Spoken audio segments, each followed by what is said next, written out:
Hello there, everyone. We're going to get started here in just a few seconds. So, if you're joining for the first time on one of our monthly trainings, live monthly trainings, make sure that you have all other streaming devices turned off. You want to be able to maximize your viewing experience by making sure that you have the most available bandwidth. So if you've got any other devices running, Google Drive, Spotify, Netflix, Dropbox, Pandora, any of those things, turn them off. And if you're like me and normally have about 54 tabs open, close all of them down except the bare minimum that you need. One that I do want you to have open, if at all possible, is the Artwork Living Community event tab for this training, because I've got some downloads up there for you that I want you to download and go through as we go through this training. So this is a workshop. It's not just a me talk shop. So hop over there and download those 3 workbooks right now. And we're going to go through those as we go through the training. So sharpen your pencil, grab a pen, run and get that cup of tea, and let's dive in. So let me share my screen here for just a moment. And we will hop right on in if I can get the correct screen up. So hang tight for just a second here. Adjust our monitor a little bit. So we have gone over looking at your creative why before, but we're going to breeze through it really quickly here today as well, because it is such a crucial part of looking at defining your goals. And one of the reasons that I talk about creative goals with soul is that it is crucial, really, really crucial, if you want to achieve success, if you want to achieve those goals, to make sure that they are in alignment with your big why. To make sure that they really tie in to the things that you think are most important. And your why doesn't have to be super complex. Your why can be really very simple. It can boil down to just the way that you want to make the viewer feel after they've looked at your work. So your why can really be that simple. But if you don't have it clearly communicated and at the front of your mind, then it's going to be much harder to achieve your goals, because those goals won't be in alignment with your why. The main reason that a lot of people fail in achieving goals is they get all excited at the beginning of the year. Brand new year, brand new you. How many of us have said that? And brand new art practice. The problem is that we get all excited and we make this long list of achievements that we think we need to do because some people, somebody, somewhere told us that was what we were supposed to do as artists. And the truth is, if it doesn't align with you, it is not going to feel good. It's not going to further your painting practice, and you probably actually will not follow through on it. So we want to make sure that you follow through on these goals, that they really are in alignment with what you want to do and what you want to achieve. So the first place to look when you're thinking about your why is your internal why. This is your internal vision, your internal values. What is important to you? You may not need to express it externally, but you need to know it internally. So your internal why. How do you want to feel about making the work? What's driving you to make the work? So open up that worksheet that I know you've already downloaded. that says to start with your why and look at the very first step there. Step 1 on page 1 is to think about 10 things that you really enjoy doing the most and be really, really honest and write those down. I don't want you to take 10 minutes to do it. I want you to rapid fire write down 10 things that you really enjoy doing. And the reason I want it to be rapid fire is I don't want you to overthink it. I want you to write down 10 things that you love doing, that if you had a whole day wide open, these are the 10 things you would fill your day with. And write those down right now. If you don't get all 10 written down, don't worry about it. You can come back and write 10 in just a few minutes. I'm going to give you about 30 seconds to do that. I really do mean rapid fire. Number 1, number 2, number 3, number 4 on through 10. Really jot those down quickly. When you move really fast like this, it prevents the monkey mind from taking over and interjecting what you think other people want you to do. And it just comes from your gut. Once you have those 10 things down, step 2 is to narrow it down to the 3 things that you feel you have to do every single day in order to be fulfilled. So look at that 10, those first 10, and circle the 3 that you think or you feel really, really are important to you feeling fulfilled every day, and jot those down really quickly. Give you another 30 seconds to do that. Jot them down as fast as you can, because again, going quickly short circuits the monkey mind. Keep it quick, keep it fast, so that you don't let the monkey mind take over. Now, moving on to step 3. Tell you we're going to do this rapid fire because I don't want you to overthink it. Where most people have trouble with this is they sit there and stew over it for 2 or 3 hours. We're not doing that. Rapid fire. Step 3, write those 3 fulfilling activities again on the left. And then on the right, write a single word that activity makes you feel. So think about how that activity makes you feel. For me, one of my favorite activities is walking, especially walking near water, because walking near water makes me feel connected to infinity and the natural world. So walking near water, walking in the woods, reconnects me to nature. So it makes me feel connected. That would be my word. Jot those 3 down really fast. And again, do not overthink the feelings. Jot them down super quickly. If you're stumped on this part and need to come back to it later, we'll upload a sheet with some feeling words, guidelines on them that you can refer back to and just grab one off of there and plug it in. But I really want you to rapid fire put those in, because that's the way to bypass that monkey mind. In step number 4, your life has a number of important aspects or sides to it that deserve some attention. So plug some of those in. Physical, spiritual, career, family, friends. Think about a goal for each of those. How do you want to feel? What do you want to achieve overall in each of those areas? And it's important to look at all of those areas. They all feed our art. Physically, that means like getting out and walking. It might be surfing. It might be bike riding. It might be sailing. I know some of y'all out there love the water. All of those are physical activities that make you feel more connected to your body. Spiritual, in whatever way you define that. Career.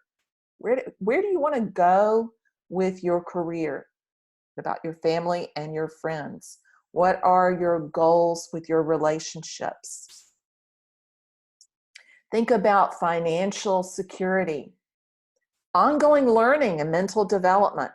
And last but not least, fun. Don't forget fun. Fun, play, unstructured time, all feed your creativity and are super important to include. As you go through the rest of the why worksheet, fill those in, but hold on to those things that we've just gone over. Those refresher notes on the importance of why will help us as we begin to look at how we define success and what kind of goals do you want to set for yourself overall. So if you have not gone through defining your why yet, I want you to make sure you download this worksheet and complete that at your leisure. But knowing that you have an overall idea of what your internal why is going to help you in setting your overall goals. So now let's look at, open up my next file here. We're going to look at how you define success. We each define that in a different way, and it can be, here we go, let me switch the share here.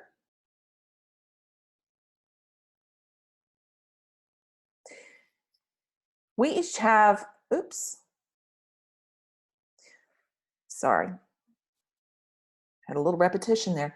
So your definition of success needs to be in alignment with your internal and external why.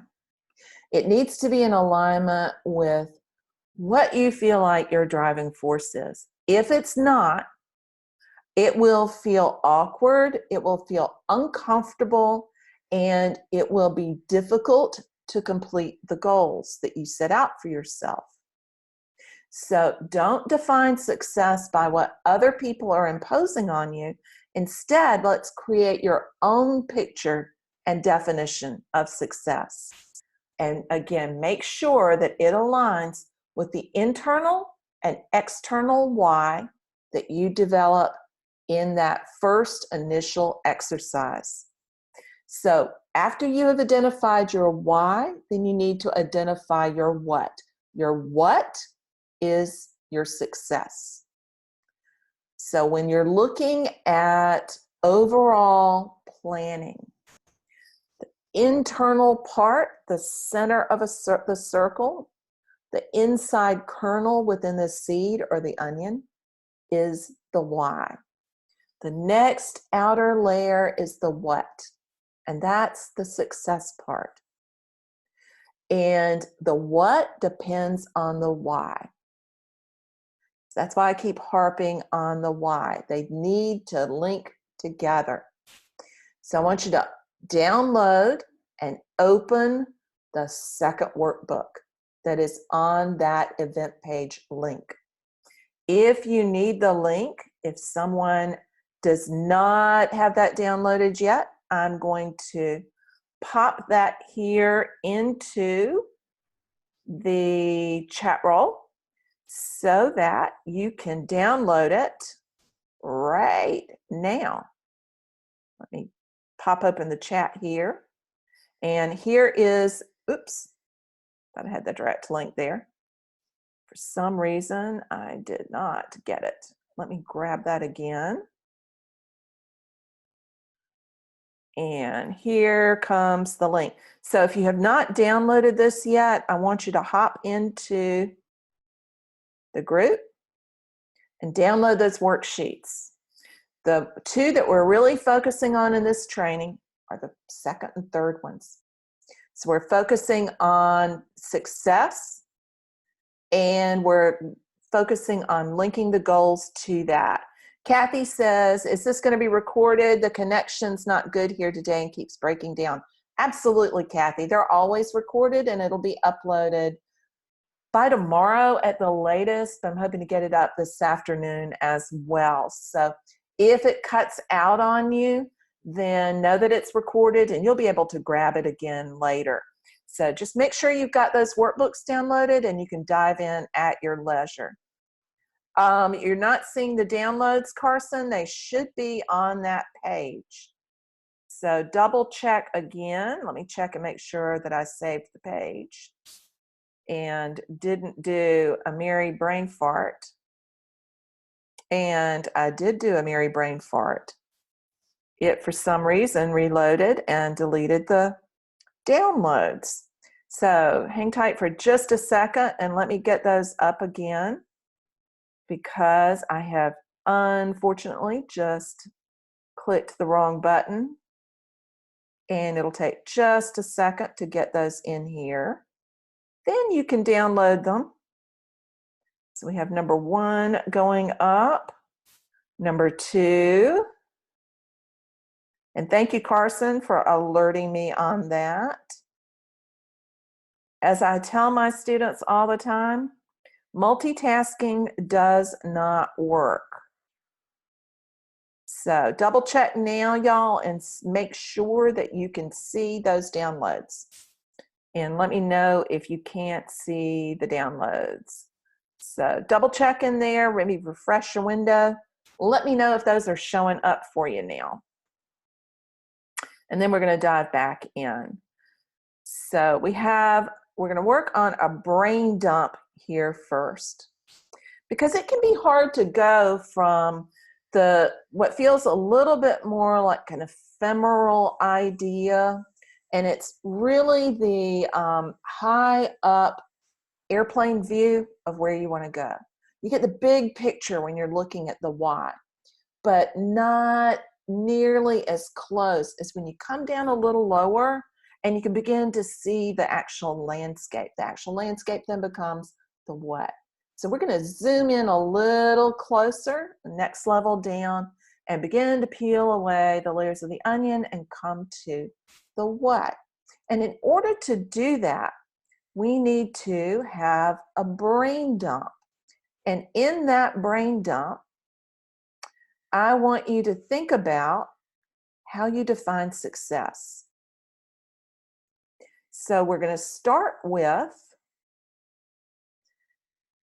what are the specific results that you're working to achieve?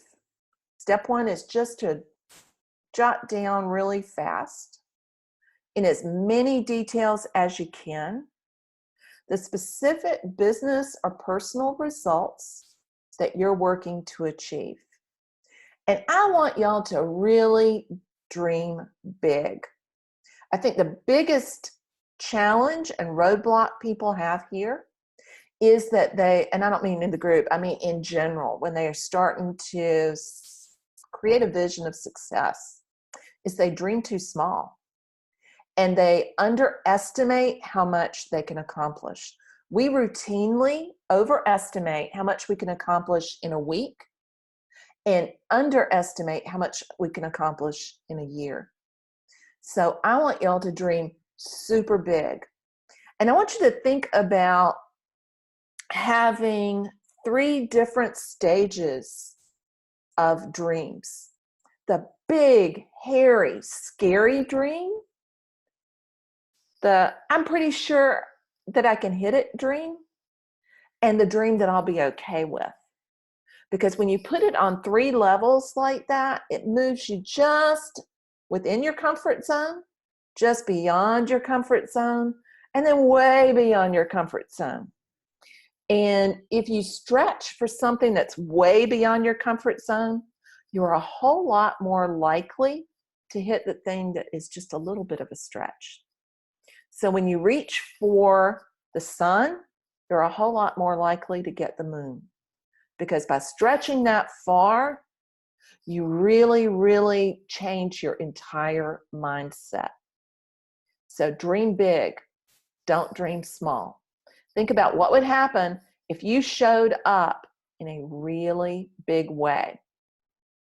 So it's everybody got something written down, got some ideas jotted down there.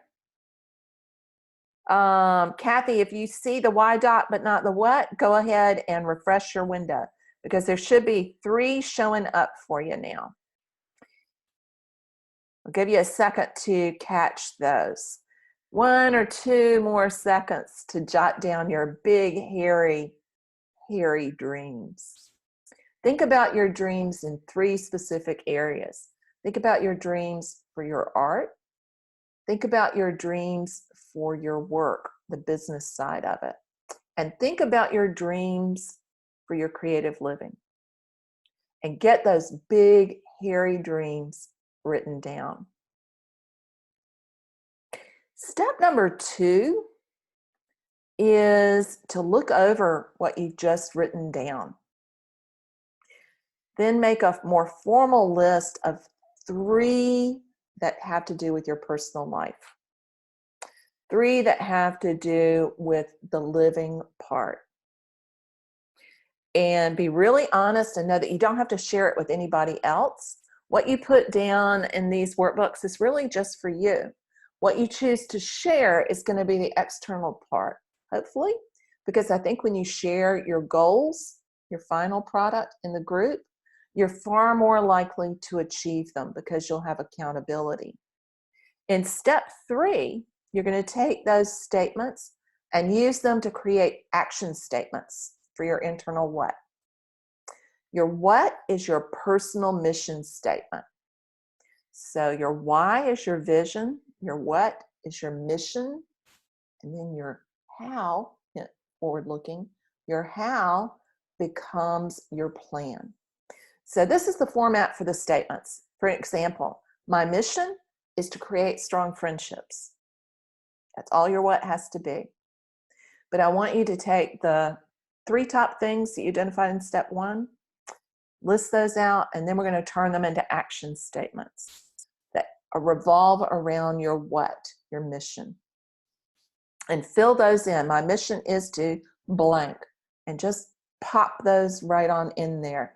That is going to feed your creative outlet.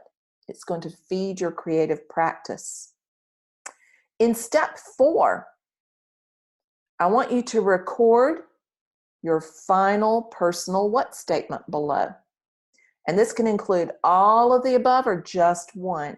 It's mainly for your internal use, but you're going to use it for shaping your external as well.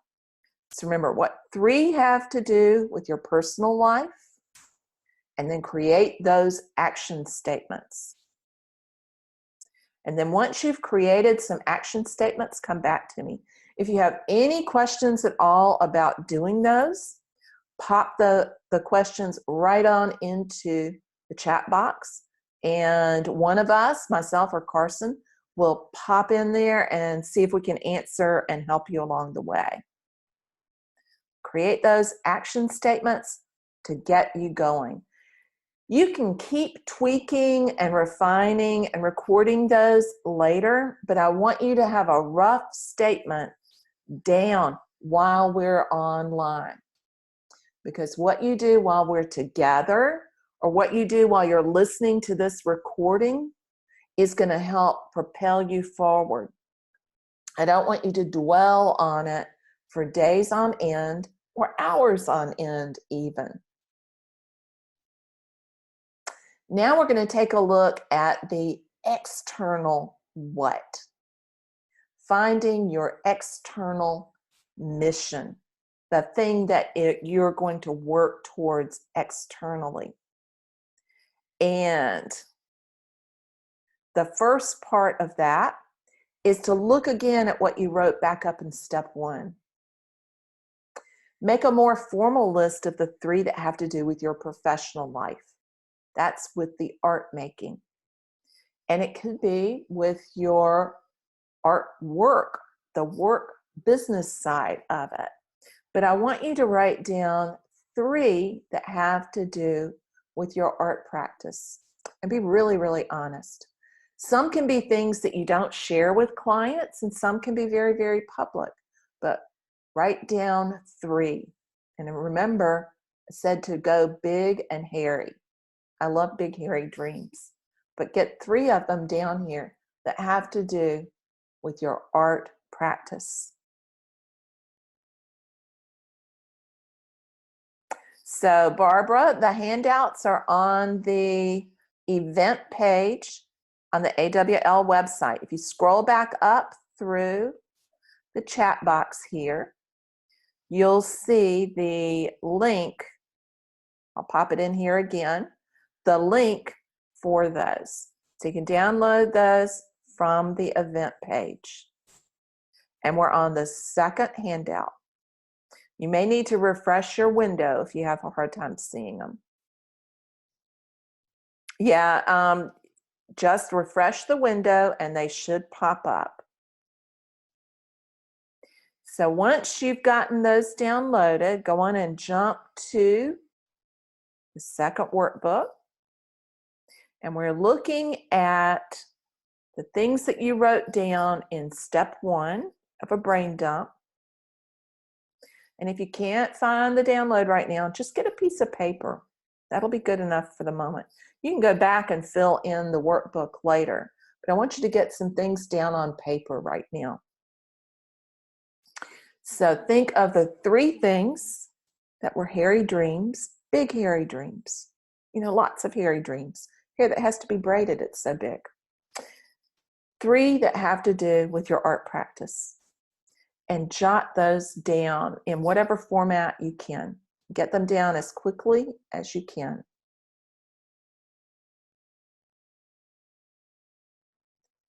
Then we're going to do the same thing that we did with the personal what. We're going to take those statements and create action statements out of them to get your external what, your business mission. So I want you to talk about the present leading to the future as you do that. So here's some examples. My mission is to make paintings that evoke an experience. My mission is to exhibit my work in major regional museums. My mission is to make paintings that will attract a strong collector base. My mission is to exhibit my work in a major national museum. But put down that big, hairy dream in the form of an action statement, a mission statement, and talk about the present leading to the future.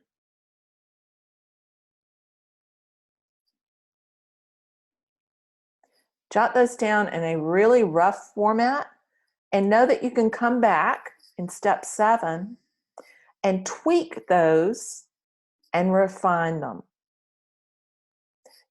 Your why probably won't change very much, but your what can change over time.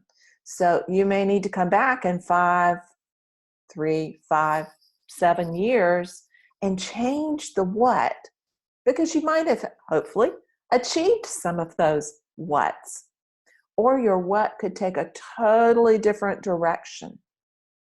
So the what can be refined over and over and over again. You can get it down in rough format right now, and then you can come back and you can look for better words. You can use a thesaurus to find things that resonate better, but you want to get an initial rough statement down right now, and then you can come back and tweak it later. In step 8, you're going to work on developing your public business what statement. And that's what's normally called the mission statement. This is what you tell other people. And it can take a little while to develop it. You're probably not going to get that knocked out today. I want you to come back over the next couple of days and tweak that statement that you get in number 7 to the point that it begins to feel comfortable as something that you would share with other people. And know, again, it is going to need to be refined over time as some of the actual details of what you do shift and change.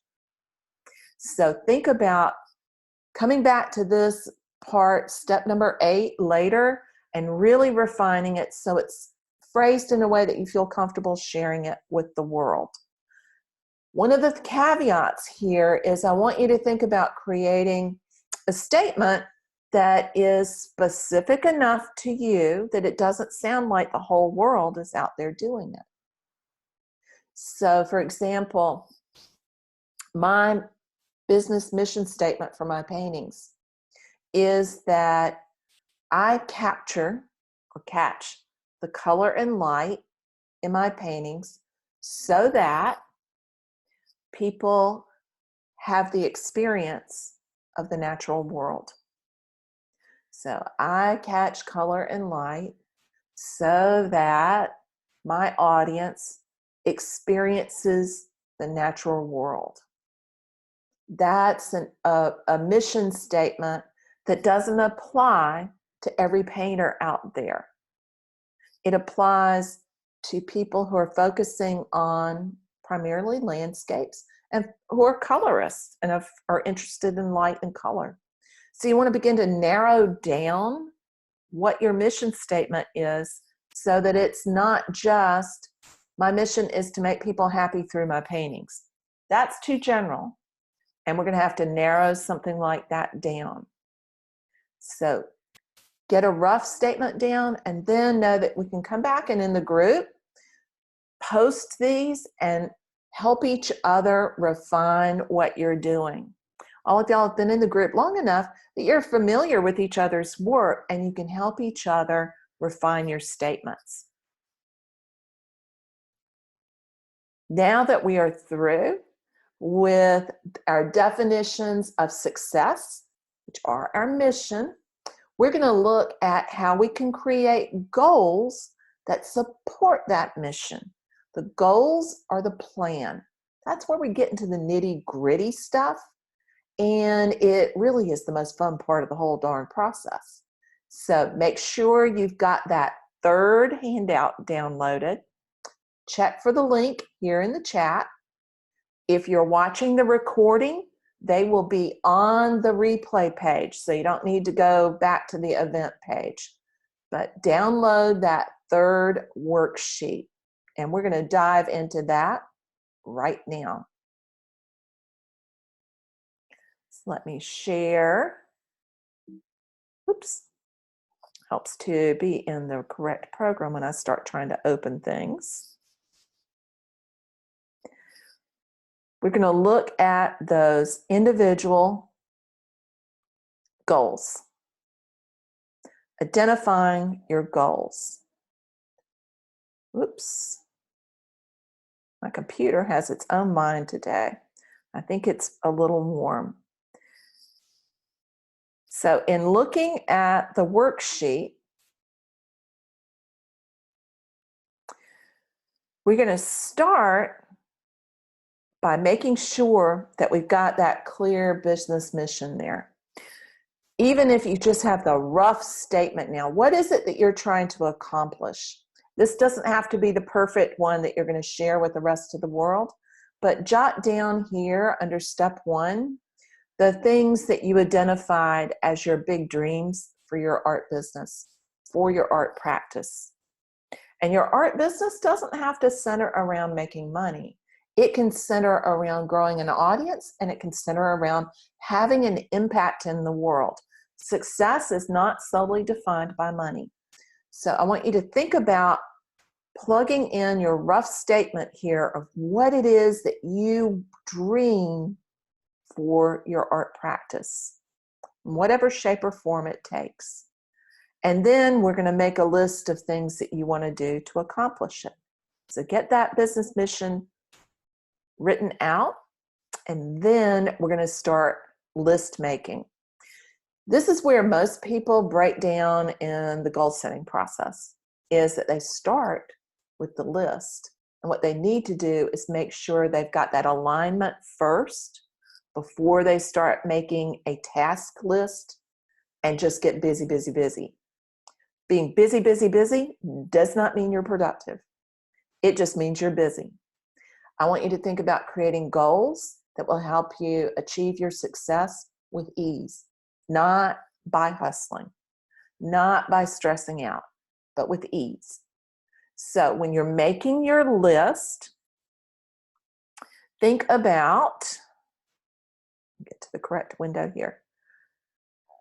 Think about the things that you want to accomplish, the things that are going to make your statement, your mission statement, come true. So, for example, if your mission is to exhibit in regional museums, then think about the things you need to accomplish to reach that, to achieve that success. Well, if you want to exhibit in regional museums, you're going to need to create a distinctive body of work. It means you're going to have that series that y'all have heard me talk about before and reflect back. There's another training on creating a series. So if that's something you haven't done yet, back up and do that. But you know you're going to have to create a consistent body of work, a consistent, excellent body of work in order to get into museum exhibitions. After you create the body of work, you're going to have to get some eyeballs on it. So it means you're going to have your work where those museum curators are looking in order to begin to book their exhibitions. And most of them book a year or so out or more. And where you want to go first are the museums that are more approachable if you've never exhibited in a museum before.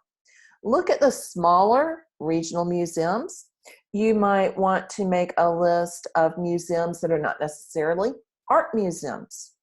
For example, I know an artist who has very successfully created an exhibition record for herself in museums through exhibiting in museums that are in adjacent fields, museums that are educational institutions around the subject matter of her art. So think outside the box here a little bit and brainstorm some of the things that you need to get done, some of the goals that you need to hit in order to reach that top definition of success. And you can have as many as you want to right now. You can come back and narrow them down. You can reflect on them later and toss out the ones that don't fit and retain the ones that do. But just brain dump those basic things that you want to accomplish and then pick one goal to get started with. I want you to pick the thing that you are most likely to be able to get done the soonest. So pick one goal to start with so that you can actually achieve it. As animals, as human beings, we have a great propensity to put up roadblocks and to want to stay in our comfort zones. So the monkey mind that I've talked about so many times back here is going to dive in if you pick something to accomplish that's so far out of your comfort zone that the monkey mind says you can't possibly do it. So pick something that is a fast action goal.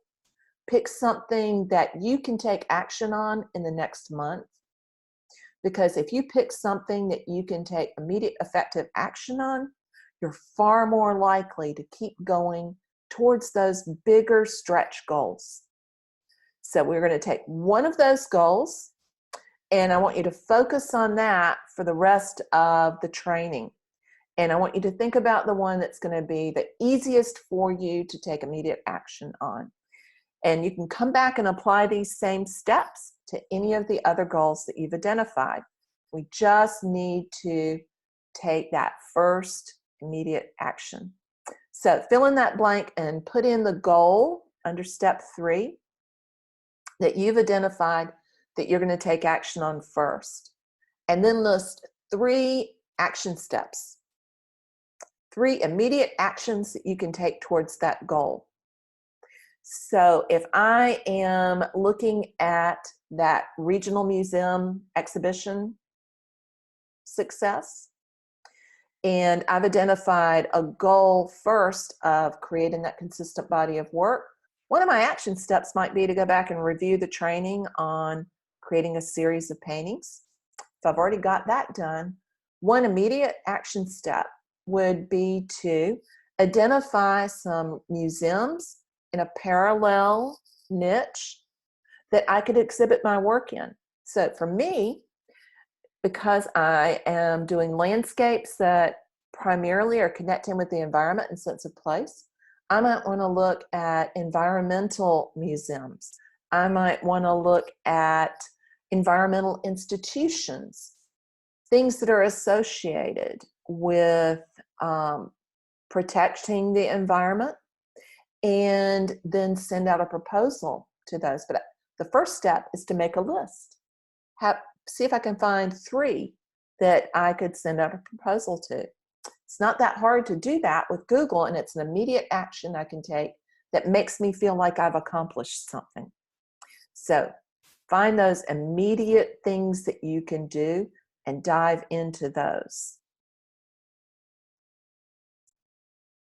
If you have any questions about that as we're going through it, pop those into the chat roll.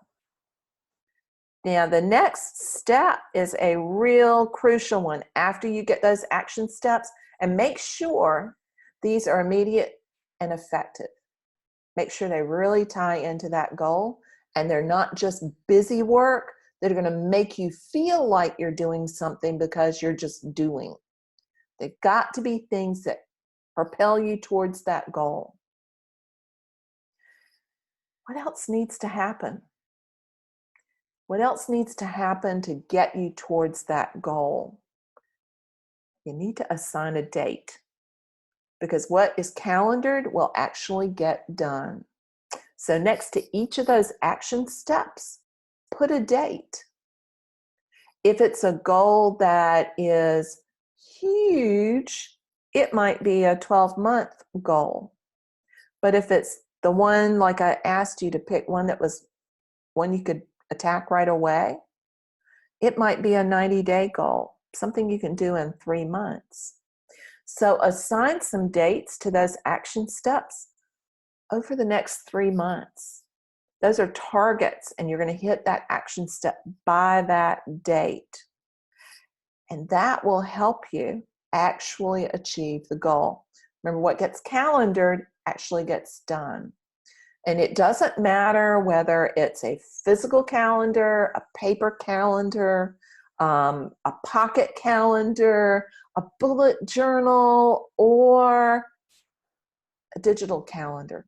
You can put it on iCal. You can put it on a project management system. Don't get hung up on the system. Just get it calendared. In many ways, I think paper works better, at least for the initial calendaring, because what you put down on paper and write by hand gets imprinted on your brain and processed in a different way than what you put on digitally. So I like to do it first on paper and then transfer it to a digital program if I'm using that. But get it down on paper first and give it a date. Then we're looking at, what are your strengths? Because one of the things that you want to think about are the resources that you have to achieve that goal. So what are your strengths that you already have to achieve that goal? You might know a lot. Hopefully you do. I'm pretty sure you do know an awful lot about your subject in your paintings.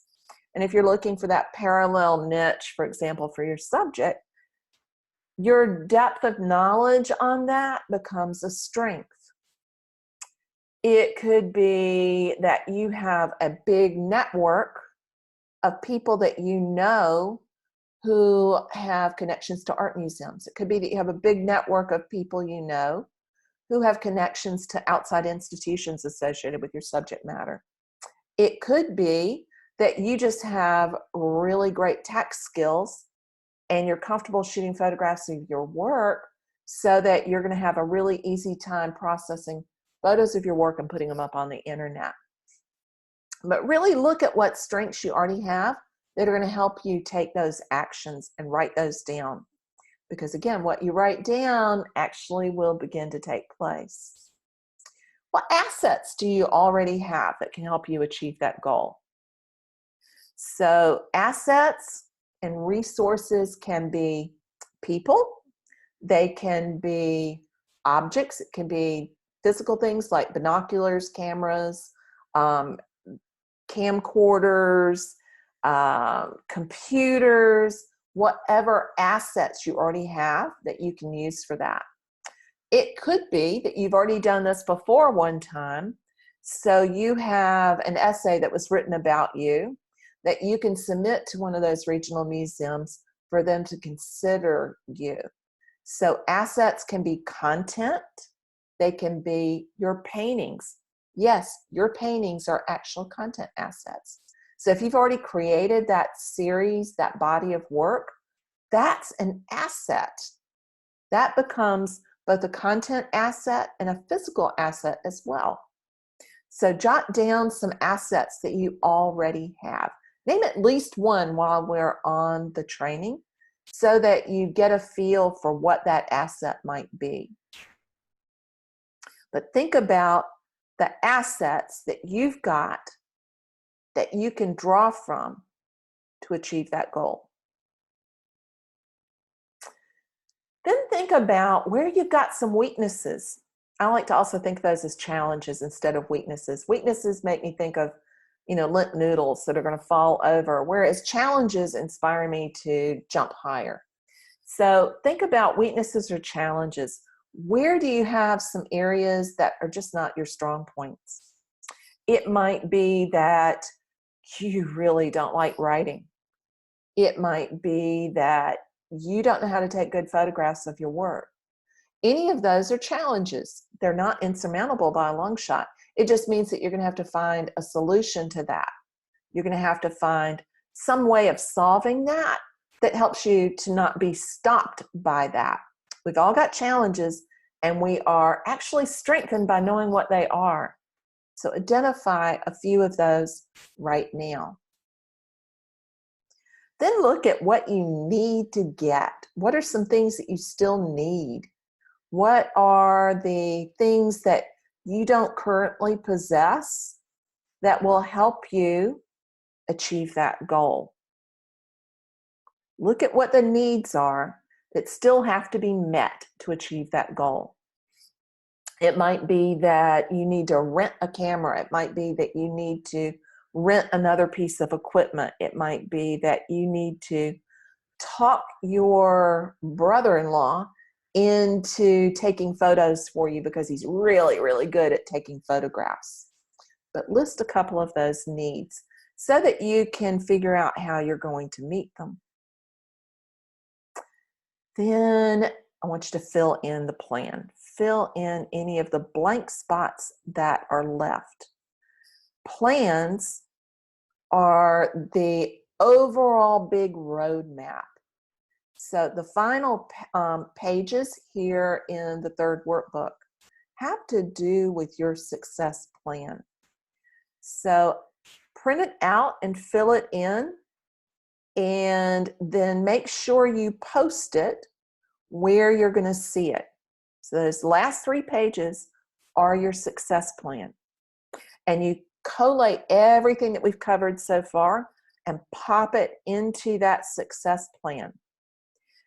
Don't hide it away in a notebook. I've done that. Who else has been guilty of creating this wonderful plan and then parking it on the inside of a journal or a notebook and not coming back to it? How many of you have created a whole lovely, wonderful set of goals at New Year's and not really gone back and looked at them again after February? I want you to post this somewhere in your studio where you see it. Maybe post it on your refrigerator. So every time you open the fridge, you're going to see those goals. You're going to see those action steps. And remind yourself of what you need to do. Kathy says, I'm just going through all my notebooks laying around trying to figure out what info is where. Yeah, I think that is definitely something I've done, Kathy. I can't count the number of times I've created this wonderful, elaborate plan for the new year. And I've spent a week or two on it. And I've gotten lots of beautiful colored pens, and I've made it look really pretty. And I've gotten all cut up in the way it looks. And then I've closed the notebook, put it on the shelf. And by March, I'm just doing what I've been doing all along again.